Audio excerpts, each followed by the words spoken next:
오늘 말씀의 제목은 천국의 아이들입니다. 천국의 아이들. 천국의 아이들 하니까 나이만 생각하는데 그렇지 않습니다.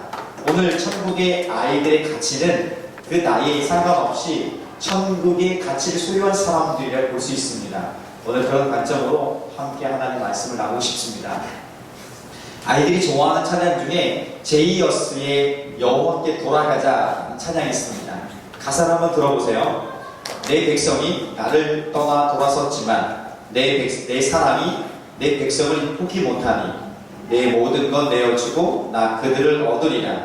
여호와께 돌아가자. 우리 돌아서도 그는 변치 않네. 여호와께 돌아가자. 우리 넘어져도 그는 영원하네. 사랑은 오래 참고 자신을 내어주네. 서로 사랑할 때 사랑은 충분해. 사랑은 절대 지지 않네. 이렇게 말씀합니다. 이 가사의 내용이 하나님 마음을 그대로 이렇게 표현해주고 있다고 합니다. 하나님 마음이 이런 거예요. 우리가 비록 하나님을 떠나 있을 때에도 하나님의 사랑은 절대 포기하지 않는다는 것입니다. 그리고 그 포기하지 않는 사랑이 우리를 하나님께 돌아오도록 만든다는 것이요. 그 증거가 바로 저와 여러분들입니다. 우리가 바로 하나님의 사랑의 증거들이죠. 그 사랑을 덧입고 있는 사람, 그 사람들이 바로 우리인데, 중요한 것은 그 사랑을 모를 때에는, 그 하나님 아버지 마음을 모를 때는 좀 모른 척해도 그럴 수 있다고 생각합니다. 그런데 그 사랑을 조금씩 알아감에도 불구하고 여전히 그 하나님 아버지 마음을 모른 척할 수는 없는 것입니다. 그럴 수 없는 거예요. 부인할 수 없는 거죠. 나를 사랑하시고 나를 위해서 십자가 위에서 자기 아들 독생자 예수 그리스도를 내어주기까지 사랑하신 그 사랑을 내가 좀 감동받고 그 사랑의 증거를 경험하고 있는데 내가 그것을 모른 척할 수는 없는 것입니다. 빨리 돌아오는 것이 최선의 길이고 최선의 방법이라는 것을 좀 알 수 있었으면 좋겠습니다. 좀 멀리 떠나 있을 때도 우리가 늘 잘할 수는 없습니다. 행복하게 잘 살 수는 없습니다. 그럼에도 불구하고 이 하나님 아버지 마음을 알기 때문에 빨리 깨닫고 돌아오는 것, 이것이 하나님께서 우리를 향한, 그리고 천국의 아이들 향한 마음이라는 것을 좀 가르쳐주고 있습니다. 5월달은 가정의 달입니다. 이 가정의 달, 그래서 제가 선택한 주제는 끌림보다 공유입니다. 한번 따라해 봅시다. 시작. 끌림보다 공유입니다. 좀 어려운 표현이 될 수 있는데, 끌림보다 공유를 정한 것은 단순한 일시적인 어떤 뜨거움들, 눈에 보이는 것에 이끌리는 그런 끌림이 아닌 영원한 것, 이 하나님 아버지 마음을 알고 그 하나님 아버지 사랑 안에 거함으로 느끼는, 공유하는 그 마음들, 그 마음이 가정의 달에, 그리고 우리 가정뿐 아니라 교회 공동체와 우리 삶 안에 가득하게 원하는 마음 때문에 끌림보다 공유라는 주제로 5월 한 달 동안 4번에 걸쳐서 시리즈로 설교할 예정입니다. 오늘은 그 첫 번째로 천국의 아이들이 그 주제입니다. 그 말씀을 가지고 함께 나누기를 소망하는데, 천국의 아이들이니까 나는 아이들이 아니기 때문에 나와는 그렇게 거리가 먼 곳이다, 그렇지 않습니다. 서도 얘기하는 것처럼 이 아이들이라는 것은 단순한 어린 아이 나이와 상관이 있는 것이 아니라, 나이도 상관이 있겠지만 어린 아이가 가진 특징, 가치, 이것들을 같이 나누고 싶은 것입니다. 우리가 계속해오던 사무엘상 강의는 6월달에 계속할 예정입니다. 사무엘상 빨리 끝내야 되는데 점점 이렇게 뒤로 늦춰지는 이유가 좀 있습니다.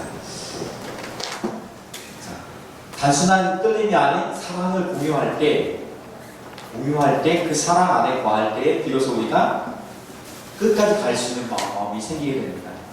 끌림, 사람들 눈에 보이는 거에서 많이 이렇게 왔다 갔다, 사람도 그렇고 사람을 만나도 그렇고 관계하는 것도 그렇고, 이런 모든 영역에 단순한 끌림에 이끌다 보면 오래 갈 수는 없습니다. 특별히 결혼은 절대적입니다. 결혼은 단순한 끌림으로 갈 수 있는 것은 아니죠. 사람을 만나는 것은, 그리고 한평생 같이 가는 것은 단순한 끌림으로 갈 수 있는 건 아닙니다. 함께 가치를 공유하고 마음을 공유하고 끝까지 함께 한 방향을 보고 걸어다니는 것, 이것이 사랑이죠. 생텍쥐페리에서 어린 왕자 이 책에서 사랑이란 무엇인가에 대한 정의를 한번 내려주지 않습니까? 사랑은 서로 마주보고 있는 것이 아니라 같은 곳을 바라보고 함께 걸어가는 것이라고 얘기합니다. 이런 것이죠. 이 공유예요. 함께 걸어갈 목적과 의미와 삶의 가치들을 공유하고 그것을 가지고 함께 같이 걸어가는 이것이 사랑이고, 그리고 오늘 우리가 함께 나누게 될 끌림보다 공유가 중요한 이유가 될 것입니다.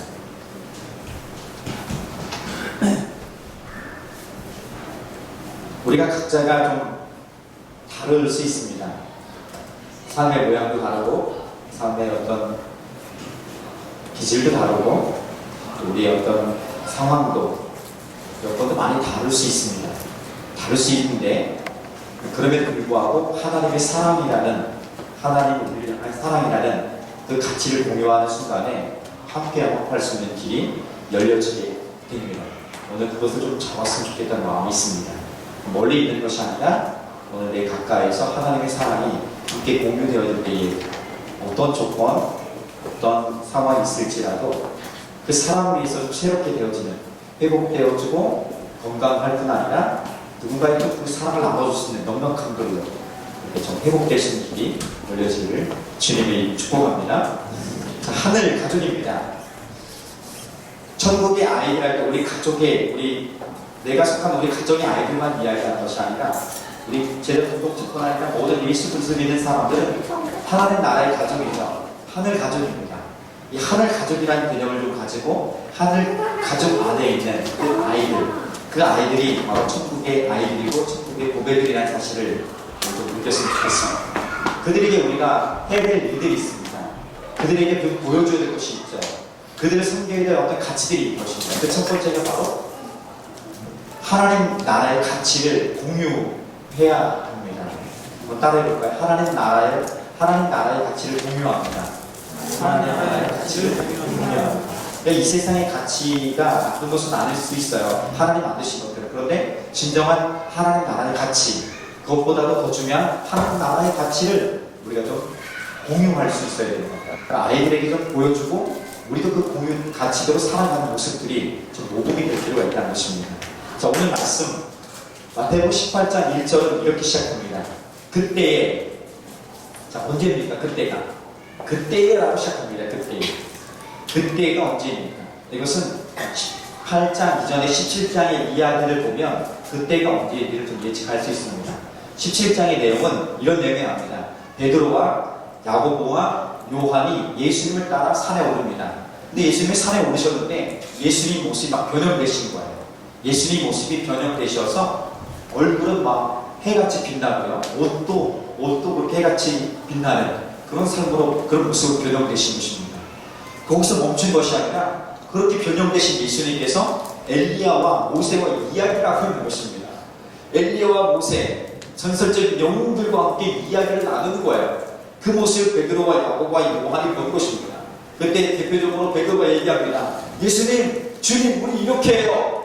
이곳에 조막 셋을 지어서 하나는 주님을 위해서, 하나는 모세를 위해서, 하나는 엘리야를 위해서 우리가 짓고서 함께 살아. 여기가 좋사면 여기서 함께 살아요. 이렇게 하면서 그 놀라운 은혜의 경험을 표현했다는 고백을 합니다.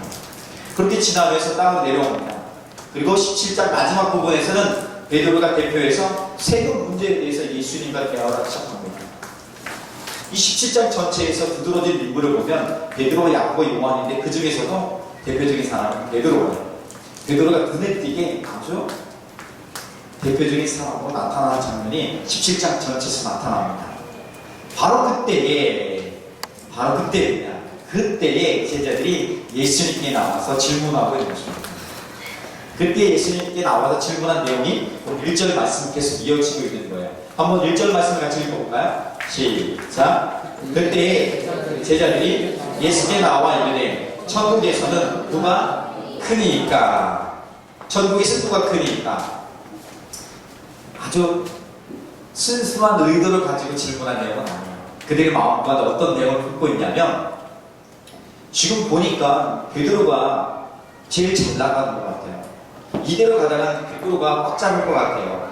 베드로가 전체적으로 우월하게 두드러지게 나타나 보이는데, 과연 천국에서도 베드로가 단연 으뜸으로 나갈 것인가, 최고가 될 것인가는 그런 마음이 있는 것이에요. 최고가 그때에도 천국에서도 베드로가 최고가 될 것인가는 그런 마음인 거예요. 얼마나 순진해요, 순수해요. 정말 인간적이지 않습니까? 우리랑 비슷해요. 나도 좀 튀고 싶은데, 나도 좀 크고 싶은데, 나도 좀 인정받고 싶은데, 나도 좀 잘 나가고 싶은데, 이런 동일한 마음이 우리에게 있지 않습니까? 열심히 주님 섬기더라도 나도 좀 잘 살고 싶은데, 나도 평안하고 싶은데, 나도 좀 편안하고 싶은데, 나도 좀 대접받고 싶은데, 이런 마음들이 우리에게도 여전히 있다는 것입니다. 제자들에게도, 예수님을 따른 제자들에게도 그 마음이 있었던 거예요. 그 마음이 있어서 지금 예수님께 질문하고 있는 것입니다. 그 숨은 의도가 뭡니까? 과연 천국에서도 그들과 제일 잘 나갈 것인가? 그런 마음에 깔고서 묻는 것이에요. 예수님, 질문 있습니다. 천국에서 누가 제일 큽니까? 묻는 거예요. 순수하지 않아요. 우리가 같은 거예요. 그런데 예수님은 거기에 대해 그 마음을 몰랐겠습니까? 잘 아셨겠죠. 우리 주님이 그 마음 정확히 아셨음에도 불구하고 오히려 그 상황을 기회로 만들어서 천국에서 가장 중요한 것, 천국에서 소중하게 여기는 가치에 대해서 가르치기 시작하십니다. 어린아이를 하나 부르십니다. 어린아이를 딱 부릅니다. 이 나라 하이리 같은 어린아이들, 더 작은 차우가 될 수 있겠죠. 그런 친구들을 불러서 이렇게 세워놓습니다. 그리고 예수님 말합니다. 그 말씀이 바로 오늘 3절 말씀. 3절 말씀 같이 읽어볼까요? 시작. 일시에 진실로 너희에게 이르노니 너희가 돌이켜 어린아이들과 같이 되지 아니하면 결단코 천국에 들어가지 못하리라. 어린아이와 같이 되지 아니하면, 지금 이 아이와 같이 되지 아니하면 천국에 결단코 들어갈 수 없다고 얘기합니다. 아니, 들어갈 수 없다가 아니고 그 앞에 결단코라는 정말 절대 부정의 언어가 있는 거예요. 결단코 들어가지 못한다는 거예요. 자, 그러면 어린아이처럼 다시 나이가 어려워져서 나이가 어려지지 못하는 어른들은 천국에 들어가지 못하겠습니까? 그런 의도로 예수님께서 말씀하신 것은 전혀 아닌 것을 알 수 있습니다. 그럼 도대체 이 어린아이와 같지 아니하면 천국에 들어갈 수 없다는, 결단코 들어갈 수 없다는 그 의도와 그 내용은 무엇입니까? 어린아이와 같지 아니하면 무엇일까요? 자, 18장 4절 말씀도 한번 더 읽어보겠습니다. 시작. 그러므로 누구든지 이 어린아이와 같이 자기를 낮추는 사람이 천국에서 큰 자리다. 이렇게 말씀합니다. 어린아이와 같이 자기를 낮추는 사람. 그러니까 어린아이와 같은 나이를 얘기한 것이 아니라 어린아이가 갖고 있는 그 어린아이의 특성에 대해서 얘기하고 있다는 것을 알 수 있습니다. 오늘은 그 대표적인 것이 자기를 낮추는 겸손에 대해서 얘기합니다. 겸손함에 대해서 가치를 얘기하고 있는 것이죠. 어린아이가 갖고 있는 특징들, 순수함이죠. 순전함이 있습니다. 깨끗함이 있습니다. 정직함이 있고요. 감정에 대해서 몰입하는 경우들이 있습니다. 그리고 감정의 반응이 굉장히 빠르죠. 굉장히 빠르게 감정이 몰입되어지고 서로에 대해서 그 감정 표현이 빠릅니다. 순수한 것이죠. 이런 것이 어린아이의 특징인데, 이 어린아이의 특징을 가진 자가 하나님 나라에 갈 수 있다고 얘기합니다. 하나님 나라에 갈 수 있다고 얘기하는 것은 뭐냐면, 하나님 나라에서 중요하게 여기고 있는 그 가치는 무엇인가 하면 바로 이것이라고 얘기하는 것입니다.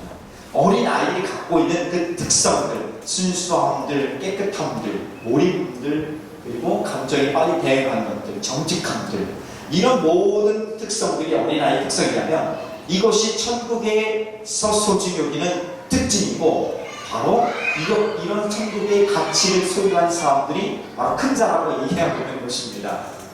이것이 바로 천국에서 얘기하고 있는 소중한 가치고, 오늘 제자들의 속마음을 깨우신 예수님께서 그들에게 교훈하시고 오늘 이 땅을 살아가는 때에 무엇이 소중한지를 보여주고 있는, 오늘 우리에게 보여주고 있는 가치인 것입니다. 자, 어린아이의 특징이요, 바로 천국에서 소중한 가치라고 하는데, 이 땅을 살아가는 우리들에게도 이 땅은 곧 하나님 나라의 어떤 미리 경험하는, 시식하는 그런 현장인 것입니다.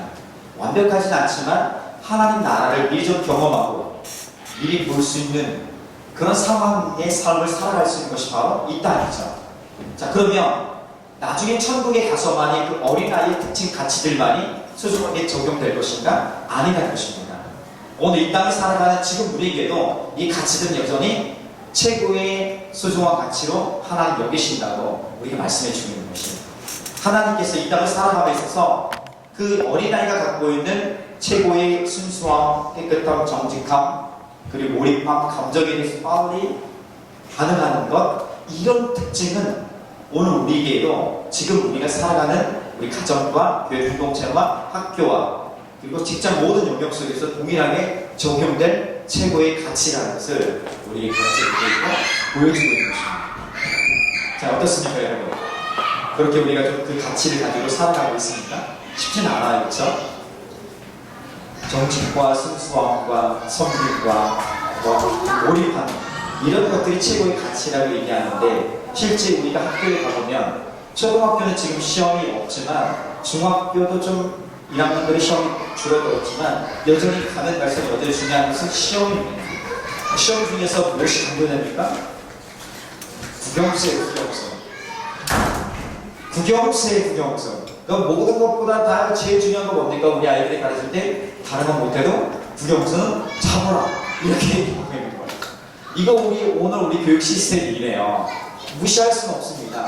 나는 국영수가 중요하지 않기 때문에 그 예체능만, 체육, 미술, 음악 이것만 관심 갖고 열심히 하겠다, 그럴 수는 없는 상황에 우리가 살아가고 있는 것이에요. 그것이 중요한 각자의 소중한 가치가 있지만 오늘 실제 우리 삶은 국영수가 중요하다고 생각하고 있는 아이들이에요. 대부분 학원이 뭐합니까? 영어, 수학. 고등학교 가니까 국어가 안 되는 거 어떻게 합니까? 국어까지 더해서 국영수예요. 다른 학원은 거의 열리지 않아요. 다른 학원은 쉽지 않습니다. 초등학교 때 끝나요. 초등학교 때 음악학원 많이 가야 되니까 중고등학교 가면 대부분 그렇지 않습니까? 태권도 초등학교 다 하네요. 중고등학교는 태권도를 안 해요. 왜 안 시키는지 모르겠습니다. 그렇죠? 음악도 그렇고 그런 거, 미술도 그렇고 그런 시대에 우리가 살고 있는 것입니다. 그럼에도 불구하고 이런 시스템이 우리가 무시할 수는 없음에도 불구하고, 그럼에도 불구하고 이것도 중요하지만 무시할 수는 없지만 이것보다 더 가치 있고 이것과 비교할 수 없는 소중한 가치가 있다는 것입니다. 그것이 뭐냐면 천국의 가치라는 것이죠. 그 천국의 가치는, 천국의 소중한 가치는 바로 어린아이가 갖고 있는 특성과 같은 것이라는 것입니다. 바로 순수함, 정직함, 그리고 몰입하는 것, 감정이 빨리 반응하는 것. 애들은 굉장히 빠워요, 이 부분들이요. 이 부분들, 이것들이 더 중요하다는 것을 가르칠 수 있어야 되는 것입니다. 이것이 우리가 소중하게 여길 것이고 우리가 회복해야 할 부분입니다. 20세기 실존적인 철학자 중에 하나가 샤르트라는 사람이 있습니다. 이 사람은 이런 얘기를 합니다.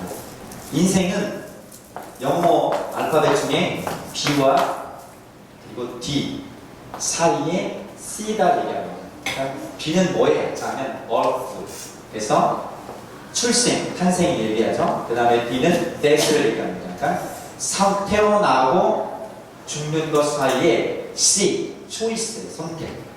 그러니까 태어나서 죽을 때까지 우리가 선택하는 것이 바로 그 선택의 모범이 바로 인생을 만들어주는 인생이라고 얘기합니다. 맞아요, 그렇죠? 맞는 얘기예요. 왜냐하면 우리 인생에서 결국은 내가 선택하지 않은 것이 있어요. 내가 태어나보니까 주어진 것들이 있습니다. 그 상황 때문에 나는 어쩔 수 없이 이렇게 살아야 돼, 이렇게 살 거야. 이것은 운명론적인 삶입니다. 절대로 주님이 우리에게 이런 운명론적 삶을 살라 말씀하셨습니다. 그러므로 전쟁에 갈 이유가 없는 것이에요. 우리 상황과 삶이 어찌되었든 간에 어느 내가 그 상황에서 선택하는 것에 따라 내 삶은 결정되는 거예요. 내가 그 상황에서 주님을 선택하고 어려워도 긍정적인 생각을 하고 내가 끝까지 견디기를 선택하고 뛰어넘을 것 선택하는 사람들에게 새로운 길이 열려지는 것이죠. 그 선택이 바로 모아져서 우리의 지금의 모습, 우리 삶의 모습을 만들어가는 것이고요. 지금도 늦지 않은 것이에요. 앞으로 우리 남은 인생들을, 남은 삶의 마지막 부분들을 어떤 선택을 할 것인가에 따라서 결국은 삶의 모습들이 결정되어지는 것이죠. 근데 중요한 것이 있어요. 내가 그 결정을 하는데 선택을 했는데 내 삶의 목적과 의미를 알아야지 선택을 잘 할 수 있어요. 근데 문제는 뭐냐면 내 삶의 목적의 의미가 무엇인지 모른다는 거예요. 이것을 모르니까 무엇을 선택할 것인지에 대해서 그냥 보이는 앞에, 눈앞에 보이는 것을 먼저 선택하는 경향도 있다는 것입니다. 잘 생각해 보세요. 내가 만들어진 내 인생의 목적이 무엇인지를 모르고 내가 온전한 인생을 살았다, 선택을 잘하며 살았다, 이렇게 표현할 수는 없습니다. 그러니까 내 인생을 모르고, 내 인생의 목적을 모르고 내 인생의 최고의 것을 만들어갈 수 있는 길은 없습니다. 그래서 리버넌 목사님이 쓰신 목적이 이끄는 삶의 첫 번째 시작은 이것이에요. 인생의 목적은 이 땅이 아닌 하늘로부터 온다고 얘기합니다. 하늘로부터 온다는 것은 우리를 만드신 인생, 하나님으로부터 인생의 목적이 온다는 것이에요. 근데 하나님을 알지 못하는데 어떻게 인생의 목적을 찾을 수 있습니까? 수많은 자기 개발서들이나 수많은 인생에 대한 어떤 인생의 목적에 대해서 철학적 질문하는 사람들의 책들을 다 모아봤대요. 근데 한결같이 공통적으로 나온 것은 좋은 얘기들이 많고 하지만 여러분 스스로 그 인생의 목적을 찾으면 된다는 거예요. 여러분 스스로 그 인생의 목적을 찾아가고 찾아가면 최선을 다해서 노력하라는 것이에요. 근데 문제는 뭐냐면 나를 만드신 그 하나님을 모르는데, 나를 만드신 그 하나님을 모르는데 어떻게 내 인생을 찾을 수 있냐는 거죠. 이건 절대적인 모순인 것입니다. 내 인생의 목적을 찾기 위해서는 나를 만드신 하나님을 알아야 되고요, 나를 만드신 하나님을 경외해야 되고, 그것으로부터 내 인생의 참된 선택, 지혜로운 삶을 만들어갈 수 있는 근본이 시작될 것입니다. 자, 기억합시다. 내 인생의 목적들을 선택해 나가야 돼요. 그 선택해 나갈 때 가장 중요한 건 뭐라고요? 나를 만드신 하나님을 알아가는 것입니다. 하나님이 누구이신지, 나를 어떻게 보시는지, 나를 어떤 모습으로 어떤 모양으로 만드셨는지 끊임없이 고민하고 찾아가는 순간에 하나님이 나를 위한 계획들을 내가 바로 알고 선택할 수 있는 길이 열려질 수 있는 것입니다. 하늘 가족 제자 공동체가 바로 그런 일에 좀 헌신되었으면 좋겠습니다. 오늘 우리에게 맡겨진 아이들, 천국의 아이들에게 어린 아이가 가끔 갖고 있는 천국의 특징들, 가치들을 가르치기 위해서는 하나님을 아는 것이 중요합니다. 그리고 하나님을 경외하는 것이 중요해요. 이것 없이 어떤 소중한 가치나 소중한 것들을 우리에게 가르칠 수 있을까? 모순인 거죠. 자연스럽게 하나님을 알아갈수록, 하나님을 경외하는 마음을 가질수록 자연스럽게 우리 하늘나라의 가치들을 흘러보낼 수 있게 열려지게 될 줄 믿습니다. 자, 두 번째입니다. 두 번째는 하나님 나라의 믿음을 보여주는 것입니다. 한번 따라해봅시다. 하나님 나라의 믿음을 보여줍니다. 하나님 나라의 믿음을 보여줍니다. 하나님 나라의 믿음을 보여줍니다. 6절, 7절 말씀을 같이 한번 읽어보겠습니다. 시작. 누구든지 나를 믿는 이 작은 자 중 하나를 실족하게 하면 차라리 연자맷돌이 그 목에 달려서 깊은 바다에 빠뜨려지는 것이 나으리라. 실족하게 하는 일들이 있음으로 말미암아 세상에 화가 있도다. 실족하게 하는 일이 없을 수는 없으나 실족하게 하는 그 사람에게는 화가 있도다. 자, 이 말씀에서 중요하게 반복되는 단어가 있습니다. 뭐죠? 실족이라는 거. 눈에 띄죠? 실족. 실족. 그럼 여기서 말하는 실족은 뭘까? 실족, 스캔달리죠. 우리가 말하는 영어에서 말하는 스캔들 있지 않습니까? 스캔들이 이 단어에서 나옵니다. 자, 여기서 말하는 어떤 스캔들이에요? 무슨 의미일까요? 6절을 보면 힌트가 있습니다. 나를 믿는 이 작은 자 중 하나를 실족하게 하면, 실족하게 하다는 것의 수식어들이 길게 있는데, 예수님을 믿는 자 중에 작은 자, 이 어린아이 같은 작은 자를 예수님을 믿는 믿음으로부터 떠나게 하면, 이런 의미죠. 그러니까 여기서 말하는 실족이라는 것은 예수님을 믿는 믿음으로부터 떠나게 한다는 그 의미, 믿음의 실족을 얘기하고 있는 것입니다. 굉장히 큰 말씀이죠. 그렇게 할 바는, 예수를 믿는 믿음으로부터 떠나게 할 바는 네가 차라리 연자 맷돌을 들고 그냥 빠지는 게 낫다. 이럴 정도로 얘기하는 비유죠. 굉장히 강력한 비유예요. 그럼 뭐예요? 실족하게 하지 않을 수는 없다는 것이, 실족하게 하는 경우들이, 예수님을 믿는 믿음으로부터 떠나게 하는 일들이 없을 수는 없다. 있다는 것입니다. 있다는 것을 전제해 주세요, 예수님께서는. 그러나 그것을 분명할 여지는 없다는 거예요. 그것을 핑계댈 이유는 없다는 것이에요. 예수를 믿는 믿음으로부터 떠나게 하면 안 된다는 것을 강조하기 위해서 이렇게 말씀해 주고 있는 부분입니다. 자, 하늘 가족의 출발은 믿음입니다. 예수 그리스도를 믿는 믿음으로부터 하나님 나라의 가족은 출발합니다. 그렇다면 오늘 우리가 이 믿음에 대해서 얼마만큼 우리 아이들에게 잘 보여주고 있는지, 잘 가르치고 있는지에 대해서 긴장하게 된다는 것입니다. 제가 얘기하고 있는 가족은 하늘 가족을 얘기하고 있는 것입니다. 교사가 아이들에게, 그리고 부모가 자녀들에게, 어른들이 다음 세대들에게 보여주는 이 믿음을 얘기하고 있는 것입니다. 그리고 선배가 후배들에게 보여주는, 오늘 우리가 그 믿음을 보여주는 것이죠. 과연 우리가 다른 것은 다 잃어버려도 하나님을 향한 그 믿음만은 꼭 지켜야 된다고 강한 의지를 갖고 보여주고 지켜가고 있습니까? 아니면 지금 당장은 이 믿음이 그렇게 중요하지 않아도 되니까 살짝 중요한 세속적 가치들, 우리 지금 당장 필요한 것들을 앞세우고 있습니다. 굉장히 이 부분에서 진지하게 질문할 필요가 있다는 것입니다. 그러니까 믿음을 먼저 가진 사람들이라면, 믿음이 먼저 된 사람들이라면 오늘 이 부분에 대해서 긴장감을 갖고 가져가야 됩니다. 오늘 내가 알면 믿음 생활 잘하니까 괜찮아. 천만의 말씀이죠. 오늘 우리 모두가 다 책임 있는 것이에요. 더 넓게 제자 공동체 너머에 이 땅의 아이들 향한, 이 땅의 믿음을 갖기 시작한 하나님 가족들을 향한 책임들이 우리에게 있는 것입니다. 먼저 믿음을 가진 사람들이, 그리고 교사들이, 부모들이, 어른들이 다음 세대를 향한 그 믿음의 모범을 잘 보이게 되는 것인가, 그 질문할 필요가 있다는 것입니다. 자, 어떻게 보여줄 수 있을까요? 어떻게 하면 이 믿음의 모범을 보여줄 수 있을까? 믿음이 가장 중요하다는 것을 보여줄 수 있을까? 방법은 하나밖에 없습니다. 그렇게 살아내는 것밖에 없습니다. 다른 방법은 결코 없습니다. 믿음은 살아내는 것을 통해서 보여주는 것이, 믿음이 이것이라 설명해서 믿음은 A부터 Z까지 이것입니다 하면서 잘 논리적으로 설명한다면 믿음이 생깁니다. 믿음은 믿음의 삶을 살아낼 때에 그 믿음의 삶이 이것입니다 하고 따라가는 것이죠. 그것이 바로 우리가 해야 될 역할들입니다. 우리 아이들이 요즘 스마트폰이 굉장히 큰 위협적인 도구가 됩니다. 유용하기도 하지만 도움이 되지 않는 것도 많이 있습니다. 그래서 우리 부모님들은, 어른들은 뭐합니까? 스마트폰을 절제할 수 있는 그런 아이가 되기를 원하죠.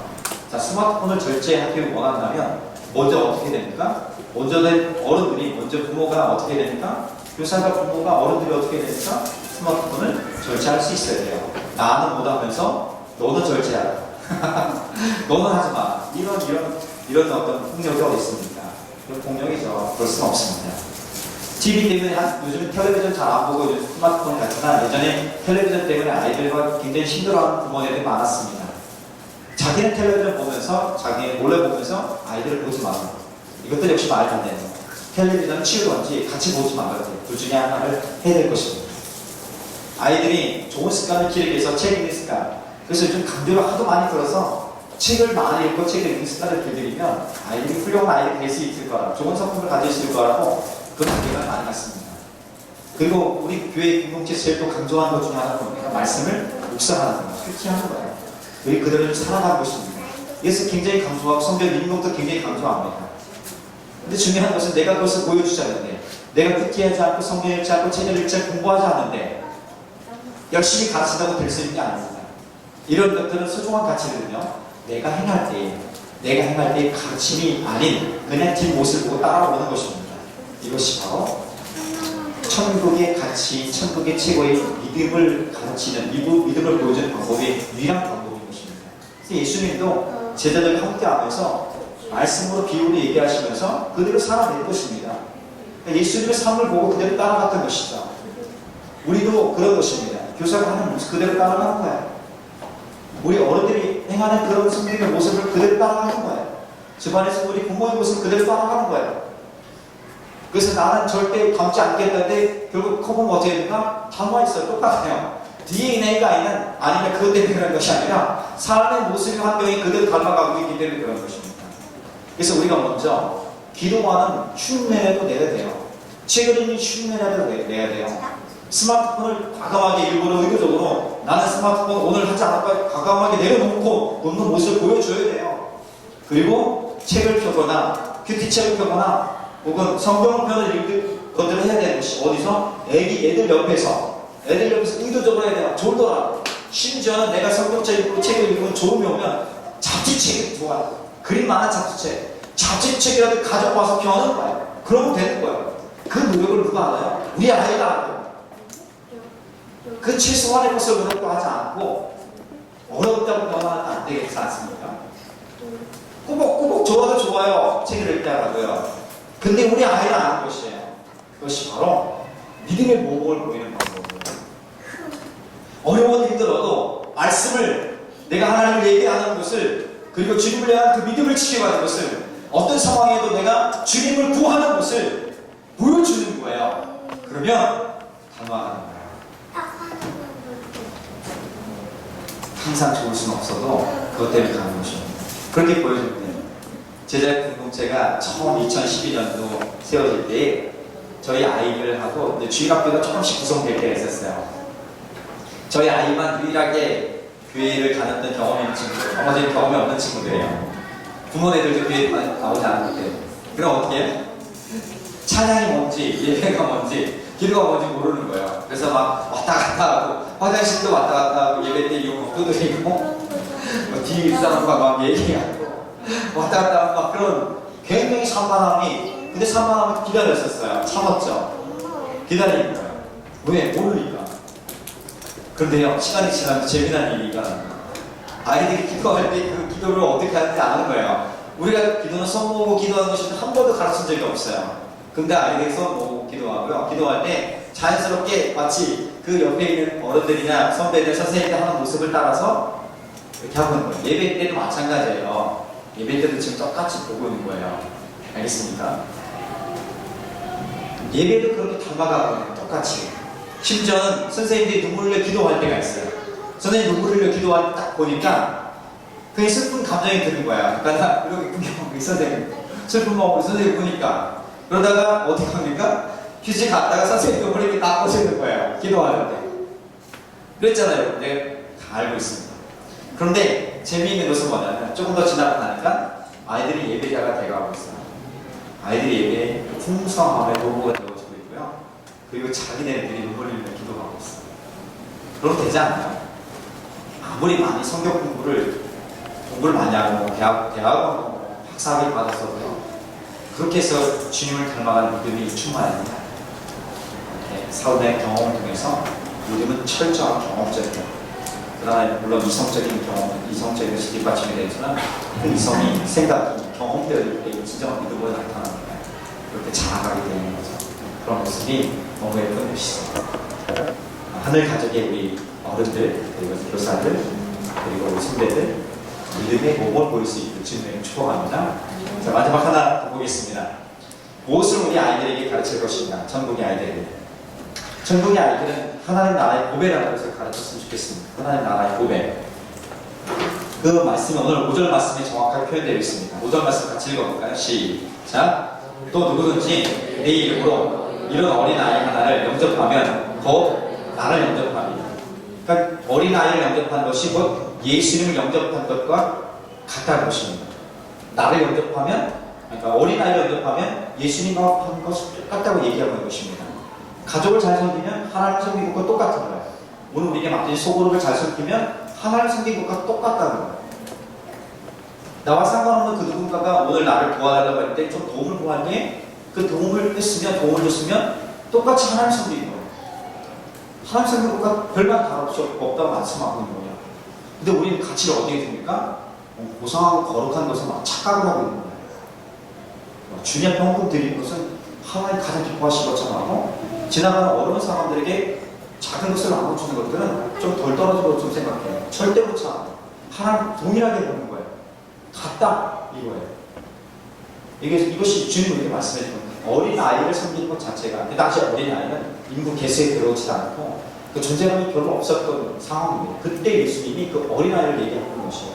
그 존재감이 없는 그 어린아이가에게 그냥 사랑을 베풀고 섬겼던 것 자체가 나를 섬긴 것, 나를 사랑하는 것 똑같다 얘기해 주고 있는 거예요.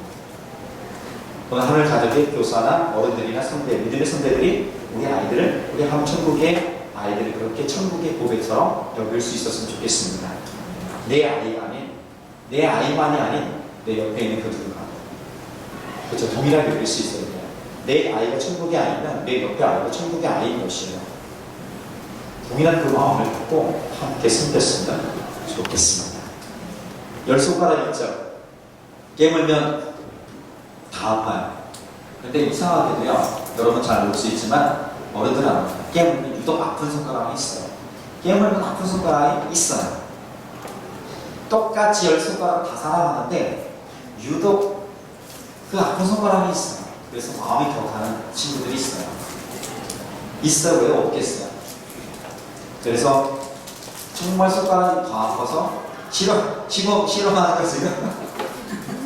아이, 물론 그 보통의 정도가 1대1대1이 안 될 수 있어요. 그럼 군살이 많은 곳에는 좀 더 아프겠지. 그걸 뭐 물어보고 있으니까 초딩처럼 그렇다면 이해를 해야지.